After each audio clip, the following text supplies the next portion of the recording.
প্রতিবাদ হোক মানবিক, হোক গঠনমূলক, ফিলিস্তিনির পক্ষে কিন্তু নিজ দেশের বিপক্ষে নয়। আজ আমরা একটা কঠিন সময় পার করছি। পৃথিবীর চোখের সামনে দিনের পর দিন নিরাপদ ফিলিস্তিনিদের উপর চলছে বর্বরতা। দখলদারিত্ব আর হত্যাযোগ্য মানুষ তার মানবিক দায়বদ্ধতা থেকে রাস্তায় নেমেছে, প্রতিবাদ জানাচ্ছে।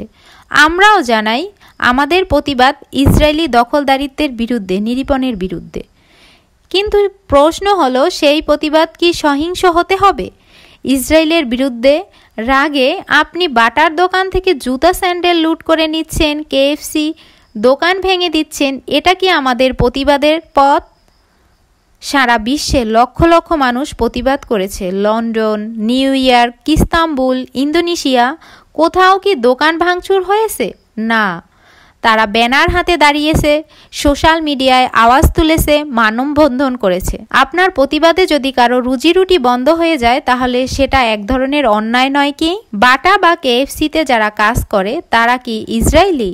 তারা তো আপনার মতোই খেটে খাওয়া মানুষ। আমরা যদি সত্যিই সচেতন হই, তাহলে আমাদের উচিত বুদ্ধিমত্তার সঙ্গে প্রতিবাদ করা। বয়কট করুন, অবশ্যই করুন, কিন্তু সেটা হোক শান্তিপূর্ণভাবে।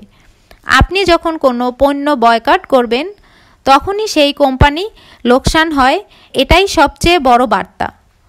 এই দোকানগুলো তখন বয়কট পণ্য বিক্রি করা বন্ধ করে দিবে। লোকসান হলে তারা নিজেরাই সাপ্লায়ার পরিবর্তন করবে।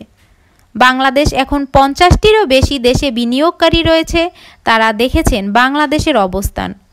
আমাদের আচরণ এই সময় যদি আমরা সহিংসতা করি, তাহলে তারা ভয় পাবে, আর সেই ভয় ভবিষ্যতের সম্ভাবনাকে ধ্বংস করবে।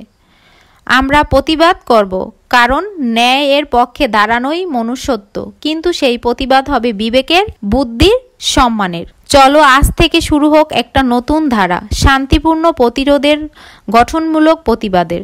সহিংসতা দিয়ে নয়, বরং সচেতনতা দিয়েই পরিবর্তন আসবে। সতর্ক থাকুন, মানবিক হন।